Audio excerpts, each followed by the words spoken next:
Hey everybody, welcome back to Backlog Banter. Today we've got a very, very special video because it's a game discussion, but it's not just myself and Tucker Hazel. We're joined today by the one, the only, the lint roller owner, Tanner Dykstra. And he We're is here. here because we are sitting down to chat about the PlayStation 5, which we have all had for about a week. Mine came a Yep. little bit later, about a day later, but we've had a lot of time to sink into the console, and we have a lot of thoughts, and we've got very differing opinions on this little And fucking beast. experiences. Yes, it's not even a little beast. It's actually very tall. It makes It's me a a little bit large nervous. beast. It's a And I large think I beast. think that might be where we should start because Jesus Hmm. Christ, this thing is fucking big and fucking ugly. It is almost as tall as our television, Tanner. And we have a large Truly, television. that's true. And it is standing next to it and it just fucking takes over your goddamn eyeballs. And I am just frustrated with how fucking obnoxious it looks. I have mine turned sideways now. I have it vertically, but what faces me is just the white face and the PlayStation logo.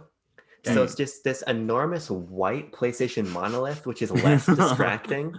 Sure. But it took a lot of finagling to get it in a place where I didn't want to die looking at it all the time. Mhm. Mhm. It was big. It was too Yes. big. When I opened up I knew it was going to be big, but I opened up that fucking box. Yeah. Oh yeah, I wasn't yeah. prepared. I was not prepared for the size, the girth of it No, all. yeah. And that is what she said. That is what she said. But yeah. But here's the thing. The console aesthetic is only one piece of the experience. For me, it's really not that important. As long as it fits in my entertainment center, which it does now, Technically. I'm fine. Because what matters to me, the console. No. Let's rewind. Okay.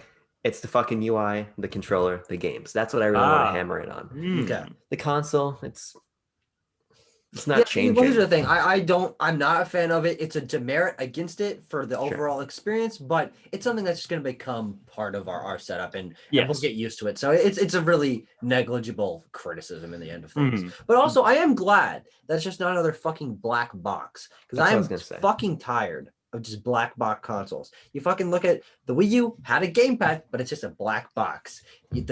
All the Xbox models, even going back to the remodel of the Xbox 360 and the PS2, which had slices on it, but it was still just a black box. It's just interesting that I'm glad that they finally did something else. Unfortunately, the Xbox Series X is another black box. It does have green nipples on the top, but the PS5, kudos for trying something different. It gives me kind of almost N64 vibes in the sense that it's just this weird shape. It's very distinct. Yeah. And I actually have, because I like to stay, I like to be myself. I'll be true to myself. I've got my N64 hooked up literally 6 inches away from my PS5 so I can do a direct comparison. And I've got my PS4 here too, and it is a more visually interesting console. In a good or a bad way is up for interpretation. Yeah. Mhm. But since setting it up, I've kind of forgotten about its shape because I've been more concerned with Jonathan DualSense, as I keep behind me at all times. Of course. Let's take one in. Charging cradle. Hello, Jonathan. Boys, what do you think about Mr. Jonathan? It's DualSense? sleek. It's smooth. It's got the clear buttons. It certainly feels. Well, I'm not a huge fan of minimalism as an aesthetic. I think it works well for this controller. They went for a bit of a different shape. Overall, I enjoy it. The rumble is really something. Tucker, I know you aren't really a fan of the rumble, but I think that from the set, we started playing Astro's Playroom within the first 10 minutes of opening, cracking that baby open. Yeah. And it really was a showcase of everything. And I kind of had the sneaking suspicion that maybe maybe the other games aren't going to use this as much, and Astro's Playroom is really like to show it off a lot while it's not going to get used as much. But playing Miles Morales, it does happen quite a bit, to the point where I don't really notice it anymore. I only notice it like if I set down the controller during a cutscene or something, and it rattles. I'm like, oh hey, the rumble is still on. That happens to me sometimes. Yeah. It still happens quite a bit, and it feels natural. I'll give it that. I think what's great about the haptic feedback in the controller is that it feels intelligent. And we touched on this briefly in the last BLB episode. And to catch you up, Tanner, because you weren't there for it, I've been playing a lot of Call of Duty Cold War. And what's great about that game is that it uses the haptics and the adaptive triggers to make every gun feel different.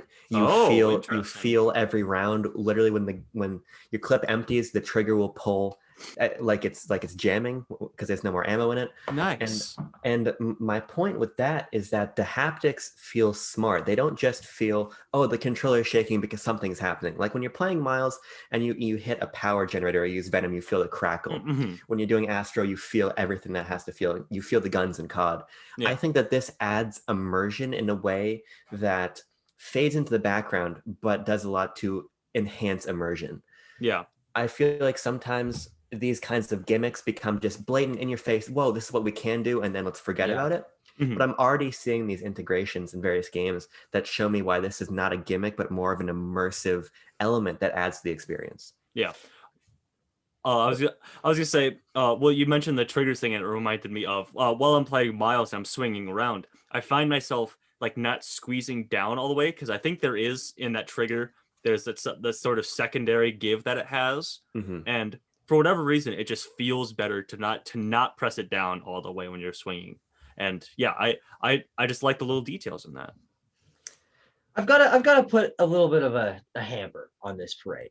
I do really enjoy the form factor of the DualSense. It's a good sweet spot between the DualShock series and any other controller. The Switch Pro and the Xbox controllers being the sort of gold standard in my opinion. But it is pretty much leagues above form factor wise from the past controllers. We were holding up the PS3 controller and the PS4 controller, and just both of them are just dwarfed comfortability wise, weight wise, everything to the DualSense.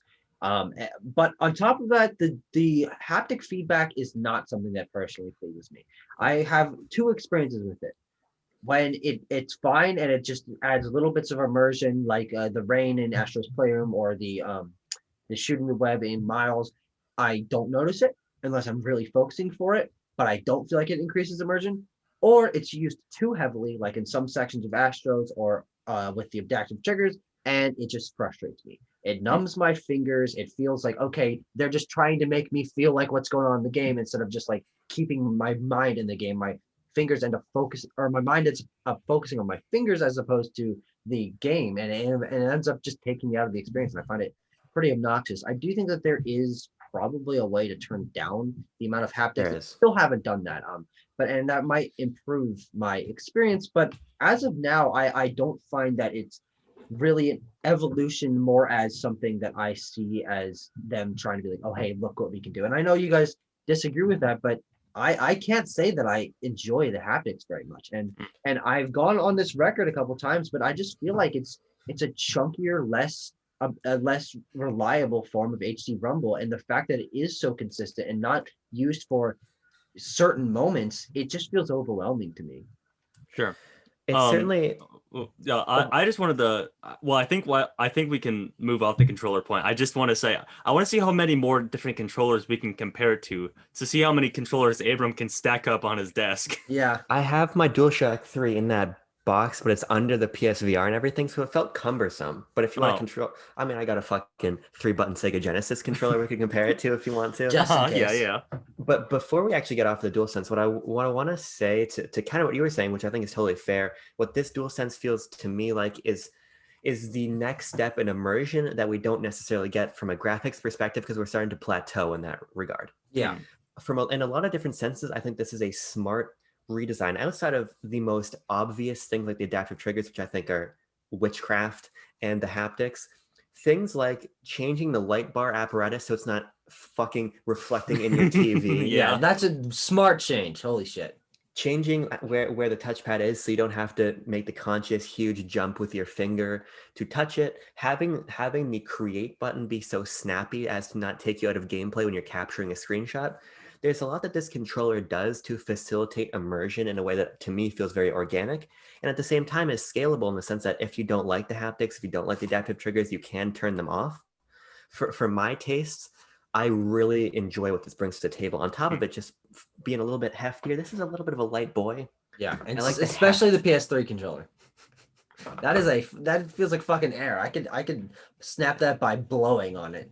But actually, I do want to spin off into a new topic that sort of based off of what you just said with graphic sort of plateauing. And actually, that's one of my main things about the PS5. Of course, the main draw here is the load times and the ray tracing. But other than that, this does not feel like a huge next gen upgrade that I was hoping for. And I've never gotten a next gen console at launch. But you look back at most of the leaps that we've gotten fidelity and visual wise in almost every past generation. It's just this is clearly the smallest. And I don't think that that's necessarily a knock against Sony not pushing the graphics enough, but just the fact that I don't feel like this is a necessary purchase because the games on it still feel like they could be PS4 games. And a lot of them, I think almost all of them are. And especially because of that, I'm looking at these games like, okay, why I didn't buy it. Full disclosure, Tanner purchased the console and I've been playing on his console, but I'm glad I didn't buy it because I don't particularly prefer the controller, and I don't think the games are really necessary, showing me why it's necessary for me to want to pay $500 for a new piece of hardware. Here, here's what I want to say about the graphics point, because I think it's fair in some ways, but I think that Greg Miller and Kevin Coelho said that the word for next gen is convenience. Mhm. I think the word of next gen is immersion, because what the technical leap we do have facilitates that immersion opposed to making it prettier. Sure. So we have techniques like ray tracing, and I think more importantly, stable frame rates. Playing a game like Ghost of Tsushima on my base PS4, then moving to the PS5 is almost night and day. You're getting a sharper image quality and you're getting a much smoother frame rate, which helps connect you to the game world. And ray tracing, I just think, is pretty beautiful. I don't even have a 4K TV, but I can see those differences. But what's more important is what that SSD allows you to do. Mhm. Because taking out those load times, it's a joke on Twitter, but it takes out your phone time. You know, how many times do you pick up your phone to hop onto a message or something in between load times? You don't do that anymore. You're more connected to the game world because the game world is never slowed down because of the tech you have. We're at a point where, sure, graphics are plateauing, but I don't think graphics are necessarily the most important. A game like Breath of the Wild is not very technically impressive, hate to say it, but it's so immersive because immersion comes in many forms.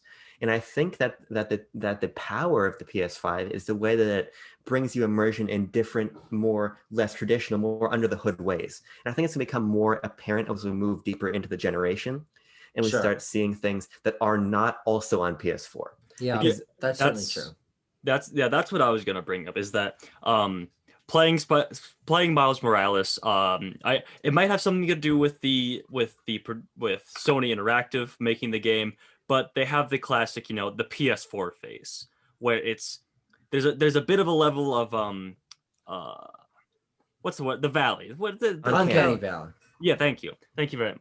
But yeah, there's a bit of that. The faces, the face animation, the graphics in general, yeah, aren't a huge step up. But yeah, that is obviously because this is a shared title on PS4, PS5. I think what we're really wanting to do is wait a few years until we get like the Red Dead 2, where it's like, holy shit, look at this. This is miles above anything that we've seen before. Yeah. In terms of graphical ability. But yeah, I think you're right in saying that it's because it's a shared generation game. I mean, even look at something like Demon Souls, which I haven't personally played, but you look at footage for that. This console is already pushing a lot of things, and it's a tired example, but look at Uncharted Drake's Fortune, and then look at The Last of Us, and look at what one piece of hardware does. Right? Yeah. We're coming at this a week in, and I'm already impressed a week in by like I was saying, that the SSD is facilitating immersion in different ways. It's not that graphical leap, but what it's doing is making the gameplay experience stronger. And I think at the end of the day, that's more important. Well, that's certainly reasonable. Honestly, I wasn't really thinking of it from that perspective, and maybe it's just the experience that I've had with playing the PS5. But those things like the loading times, which I do agree are fantastic, or the impressiveness of the ray tracing and the graphics in that regard, they just don't seem to me like they really. I don't know how to say this, but it just doesn't feel like these things specifically are worth that new next generation console price tag. Having my games load faster isn't a huge deal to me. I never had that big of problems with loading times, and I've never been a graphics hog. But playing a game on a next gen console that I feel like could run and does run on a PS4, it just doesn't really appeal to me. But I think my main drawback to the PS5 from our experience, our shared experience, me and Tanner, is our PS5 is just fucking weird broken in Well, yeah, so many regards. I was going to bring that up because Abram brought up, oh, the loading times are so much shorter. They're almost non-existent, except of course whenever I'm playing Miles Morales and I fast travel, and for whatever reason it just doesn't want to play the game, and I have a black screen. Or when recently, yesterday in fact, I tried to load up my game of Miles Morales, jump into the world, Spider-Man can't move. I don't know what the deal. I don't know if that's a problem with the console or the game itself, but it's annoying. I realize it's very early in the console in the game's lifetime, so there's patches and glitches to be fixed, of course. But it does hurt the little piece of your heart that's like, I paid over $400 for this. What's going on? Yeah, and from my experience, I haven't had as bad of glitches as Tanner has with Miles. But in all the games I've played, I've had weird problems with loading in, with audio cutouts, with characters not moving properly, and especially when turning on the console, sometimes there's weird things with the audio, or there's crackles on the visuals and stuff like that. And it could just be we got a bad PS5, but it does take away from that. Holy shit, this is next gen experience. Everything isn't so polished. It isn't so ironed out that we're having all these problems with our console. And I don't know. It's just not satisfying me in almost any regard. It's the unfortunate thing of adopting tech this early. You're always going to gamble because my PS5 has had zero issues. And a lot of people's PS5s have zero issues, but there's a lot of people that report that rest mode is fucking with their machines. There's people that report that X is happening and Y is happening, all these things. The problem is we're at a place where QA only catches so much, and then when you mass produce fucking however many million are out there in the wild right now, we're running pre-patch, we're running before Sony knows what the common denominators are before these things are fixed, and it doesn't excuse any of it. And it doesn't make any of it acceptable for Sony to ship certain consoles in this state, but it is to contextualize the fact that, again, we are 1 week in. Yeah. And on the flip side, my PS5 runs beautifully. I've never had a machine that runs as well as this machine runs. Mm-hmm. By the way, it's interesting to have the differences or disparity in because I would say that this is the worst I've seen a console have issues from any console I've ever owned. By the way, what I was just going to say really quick is we're going more than 9 minutes longer. We'll just stitch two together if we have to. Okay, that's fine. Yeah, and it's just unfortunate that that's been your experience, and that has, of course, colored your impressions. I don't know if the best thing to do is to wait for a patch or to muscle through it or to send it into Sony. I honestly don't know. Having to even cross that bridge is frustrating as fuck, though. Yeah. Yeah. I guess we could also possibly say this for our Miles Morales discussion, but as we were talking about earlier, I have some trophies on Miles Morales that I accomplished the required task, and it didn't give me the trophy for whatever reason. It's very especially bothersome. Unfortunate because this is the first time you're trying to platinum a game. Exactly. This is my first concerted effort to try and platinum a game, and it's disheartening for me, who sort of made a pre next gen pledge to myself to like, hey, I'm gonna get into video games, and then I'm playing on a console that's glitchy, buggy, and really, and we can pivot into this now. The user interface and general tech help and other things around are a little confusing, in my opinion. Specifically, when this afternoon, Tucker and I were trying to figure out, so when Cyberpunk comes out, does that mean that there's a PS4 version coming out and a PS5 version coming out? If I get the PS4 version, does that mean I can get a free upgrade to the PS5 version? Same thing happens because I'm interested in playing Cold War. My friend advised me to get the PS5 version. I'm like, well, do I have to like, is there two different games available in the PlayStation Store? It's just very confusing for me, especially because I'm not that versed in this world quite yet. And for anyone who may have gotten this, for anyone who might be in a similar situation as me, I feel like they're probably feeling the same thing. Yeah, I mean, I have not had a game console where I've focused on digital. I personally would not have gone with the digital PS5, unlike Okay, well, fuck you.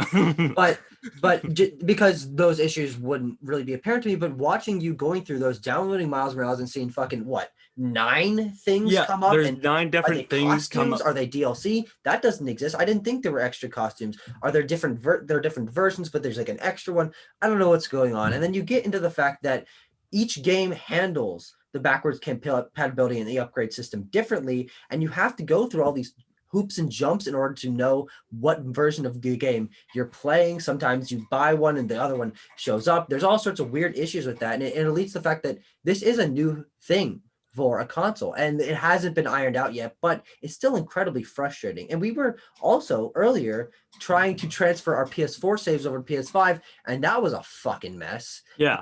Different things going through different internet things, and okay, you need to update this, but and then we have it wired and it doesn't recognize it. Turn on the PS4, turn on the PS5, unplug the thing, plug it back in. Okay, it's connected to internet, but it doesn't think it's connected to the PS4. All sorts of really weird issues with that. All the Sony propaganda pointed to the fact that a 3-year-old with no arms could do this. But the two of us, 30 two minutes. of us, yeah, yes. Which, quite honestly, isn't that long of a time. But for the next generation, the next big thing, we're all digital, baby. It's backwards compatible. Yeah. And well, we had to plug in and plug out the LAN cable, and then we had to look up some videos on YouTube. What's interesting about all of that is that you didn't have to do that. And I think the two biggest problems with the UI is that it's got too much going on and it's asking you to change your muscle memory. A lot of instilled PlayStation muscle memory is being uprooted here. But when you get down to the nuts and bolts of it, once you understand these systems, they're not that complicated. I didn't even connect my PS4 to my PS5 to get my saves over. I just went to the cloud.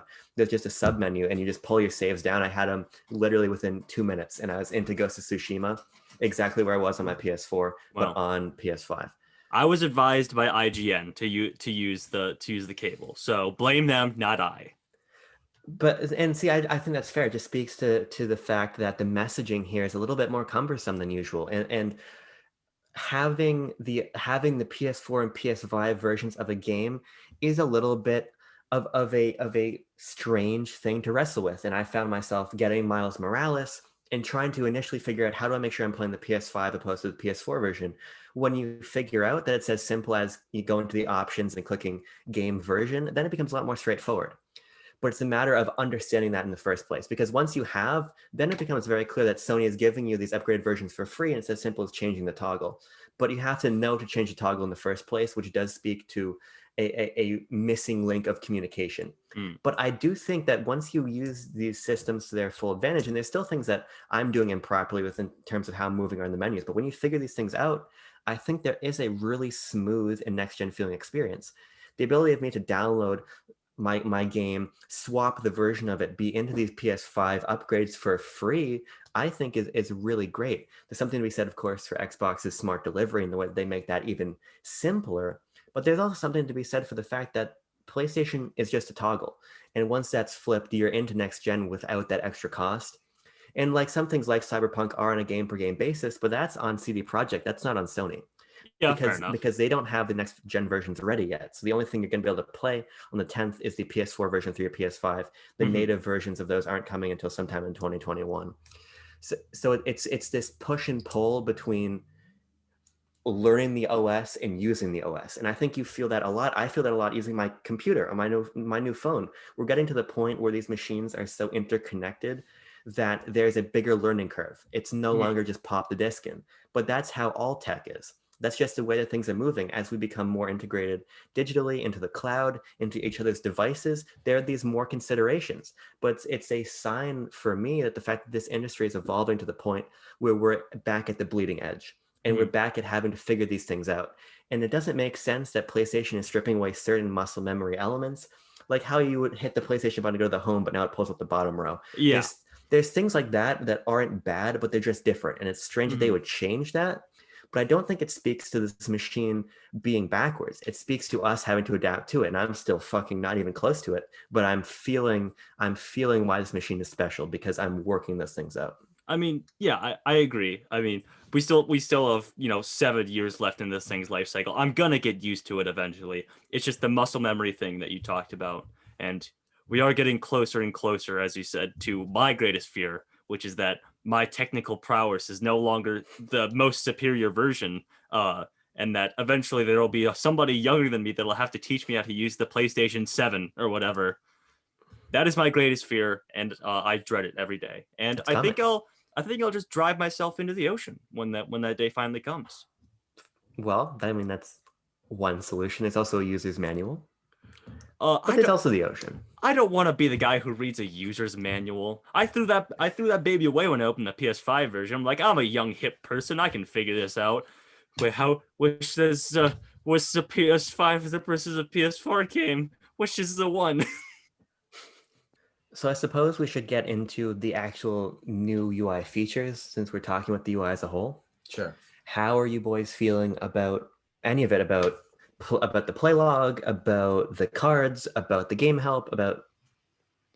Well, I've found a few things. I found that the play log is not particularly accurate, which is obnoxious because I'm the kind of person who loves to count exactly how long I've played games and write it down on my backlog and fucking keep track of how long it takes to beat me a game. But when I platinum Astro's Playroom and I look back and it says I did it in 2 hours, that is just false. That's not true. I know I played it for longer than that. I had those issues with that. I don't know if that's something that could be fixed or if it's a game by game basis, but I'm glad that they're at least trying. It's just frustrating that that is not flawless right out of the box. I'm curious about that because mine has been for Miles, for Astro, for everything, and the fact that it retroactively does PS4 games too is really fascinating. So I was able to get all of this legacy data that I didn't have, as well as my new stuff, and it got Miles to the hour, it got Astro to the hour. It's I think your machine is just fucked. I think. Well, it also might have something to do with that you played that well. It wasn't connected to the No, internet. I didn't. Not Astro. Well, you played Astro while we weren't connected. No, I played it all when we were at the apartment. I beat it in one night. Oh yeah, that's right. Yeah. Yeah. So Miles, I will admit, has a weird play clock because I spent a lot of my time playing that when I was not connected to the internet, which is reasonable that it wouldn't connect that data. Although I really wish it would just pull it from the game and put it there, whatever. But I did have that issue with Astro. As soon as I finished, I was like, okay, how long did it take me?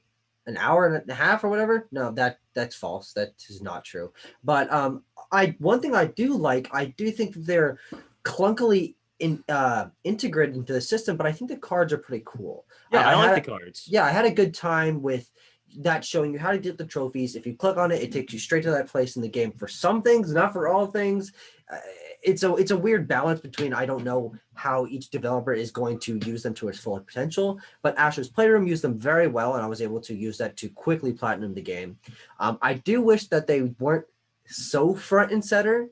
Like, it's just, as soon as you pop it up, it's like 40% of your screen are fucking covered by them, and you have to dig through the mini text at the bottom of the screen in order to find the options that you probably actually want to use. And especially the trophies that's the trophies, but it's also kind of not, and you have to go to the trophy page down at the bottom to do that. I don't know. It's very interesting that they did this, because I think it's a very cool feature, but it's so front and center in a way that I feel is kind of obnoxious, even for someone who actually wants to platinum games. It's only front and center in a pause screen, though, is something to note. It's only when you pull up that PlayStation menu that you have them there. Although I would say that is where I spend a lot of my goddamn time. So, but if you're not in the moment-to-moment gameplay experience, you're not being immersed in anything in the first place. I don't necessarily think that the placement of cards is bad. If they what I was afraid of is I'd be actually playing the game and then it'd pop up, hey, here's a card, press PlayStation button to go view it. I absolutely not. No. I think that'd be a terrible decision. I don't think they'd make that. Well, no. It wasn't implying that it was front and center of the entire game. I wasn't referencing the game experience. We're talking about the UI right now. You're just like, in the UI, it's a large fucking part of the UI. Yeah. Especially because you got to do that and then you got to go home. Like, there's just so many things about that puts them too much in my headspace, and it's a little bit frustrating. Yeah. But the other thing is, this is back to the point about Sony not communicating properly, because if you just hold down the PlayStation button, you go back to the main home instantly. So Yes. that single Those press should be reversed. Those should be reversed. You bring up the card system by holding it, or you tap it to go to the home menu. That would be way simpler. That's literally the same thing. I think that probably serves the muscle memory thing we were talking about. Yeah, it's back to muscle memory again. I would say going to the home screen is significantly more important, though. Which is why I do think that we don't know that yet, because we're only a week into the PS5. Maybe we'll be popping up cards left and right in 2 years. Yeah. It's also the idea of the cards being integral to the game, so you're pulling up a subscreen for the game. The cards are integral to the game experience. If you went back to your home menu and there were fucking cards, that I think would be more cumbersome. The fact that your home menu stays clean of them, the fact that the actual gameplay stays clean of them, that they're relegated to this middle semi-permeable membrane in between your home screen and your game, I think puts them in a place that they're easily accessible but not intrusive unless you want them. The only reason I would say that is false from my experience is that it is intrusive because it's the main way you press the button. You press the button and they come up. If they were that secondary addition to hold it, okay, and now they come up, it would feel like it's a little more out of the way. And of course, they're not on the home screen, but you have to do an extra step to get to the home screen where it's clear of them. The fact that you're saying that it has to be clear of them in order for them not to be obtrusive is kind of a plus to my point. From my perspective is that I shouldn't want my experience to be clear of something if I want to start getting through stuff. I don't know. I find it kind of frustrating. Well, I mean, I think again, the fucking phrase of the day was fucking put it on a placard behind me as muscle memory. It's only because we're used to single tapping. But even on the PS4, there was a single tap and a hold tap, and those things did different things. It's just that on PS5, the system. What does the hold tap do on the PS4? It pulls up the screen that gives you sound options and friend options and getting into music and capturing gameplay and going to rest mode, I think is all the things. Something I will say, I haven't used this yet, but I noticed that there is an easy way to open up a music tab on your PS5 which is a cool addition. I'll be using that eventually. I just haven't yet. I did have one thing about the UI that I personally don't like. As someone who compulsively puts their PlayStation to rest mode after I'm done playing, it's very cumbersome to get to that menu to turn it off, rest mode, or restart. You have to, first of all, back out of the game, which, as Tucker kind of said, is going like rubbing against the grain of muscle memory in your head in the first place.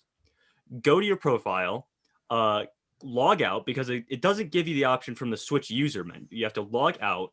Press the PlayStation button again, then go to rest mode. You don't have to do that. Oh, and good. Okay. They were talking about this. I was going to ask if I was just being an idiot. They talked about this on Sacred Symbols, actually. It's my favorite PlayStation podcast, by the way. Shout out to a show that's literally 15 times our size. We'll never hear of us. Shut up. But all you have to do is hit the PlayStation button once, and it's the rightmost option on the bottom. You can really. It's right there. It goes to rest mode. Okay, cool. Good to know.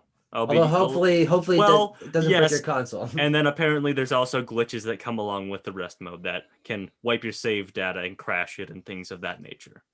So, all right, here's the thing. All right, we're going through these loops about pros and cons about all of these different features of the PS5. And I would like to say, maybe this is just sort of my ending thought, because I don't know how many more topics we have to cover, but is that I recognize that there is the positive to it being new and we just have to get used to it. But with a lot of these things, they feel new in a way that is not communicated properly. And I think that is where the biggest issue comes.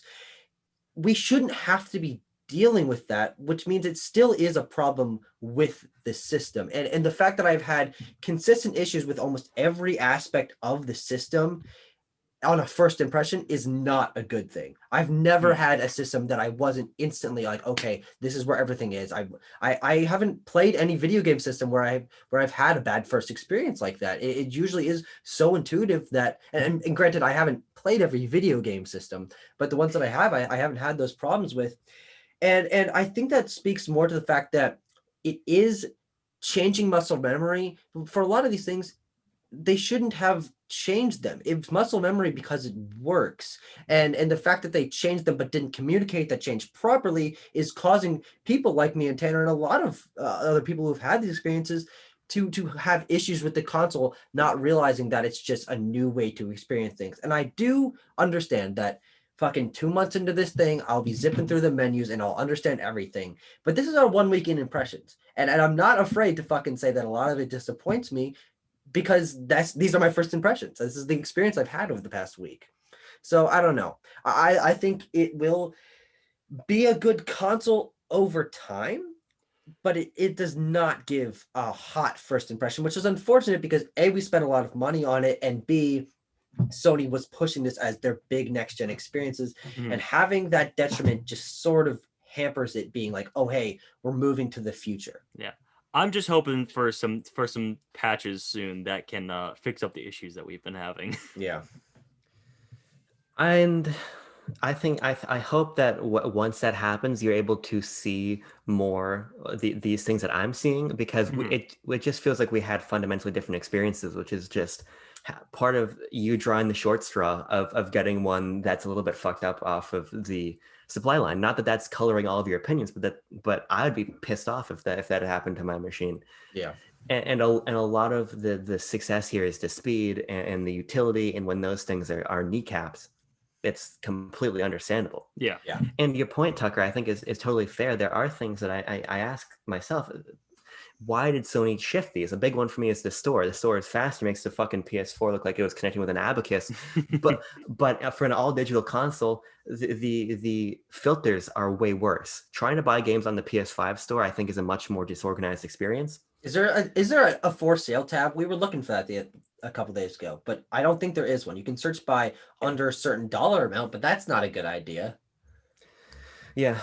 So that is my big negative right now. But on the whole, I do think that this is the next step. I think that this is moving into next gen in a way that gives you this heightened level of connectivity and immersion and utility that we've never gotten before. And that's going to have a learning curve. And I'm at the bottom of it. I keep hitting the wrong buttons. I can't find the things I need to find.